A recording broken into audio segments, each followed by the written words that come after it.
အထက်အပြန်လဲအထက်နဲ့အပြန်ထမ်းနေရတယ်ကိုတော့ဟိုကဖိုးသားပဲသူ့ကိုပြပြပေးလိုက်ဟိုကခေါင်းပူနေနေပူနေပြီဒါလေးပြန်နေပြီလားပြန်နေပြီလားကြိုက်ရိုးလာတာပြောရဲလားဖျားပူခဲ့လားဖျားတင်ကြဥချဟိုမှာလောက်ကြည့်မှာဖျားဟိုမှာပြန်ပါပြီလို့ပြန်ပါ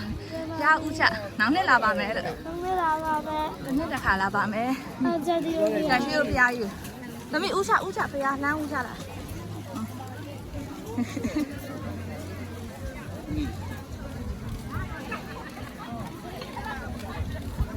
ပြင်ရနေဟုတ်ပါစီခိုင်လားနော်ဖေဖေနွေးတွေကိုခေါင်းအုပ်လိုက်နေမပူတော့ဘူးဖေဖေနွေးတွေကိုခေါင်းအုပ်လိုက်ခေါင်းစောင်းလိုက်မာရဟိုဘက်ကပေ40တိုးချက်ဆောင်ဟိုရေစင်ပေးရဒါဖိုးသားလေးမင်္ဂလာပါ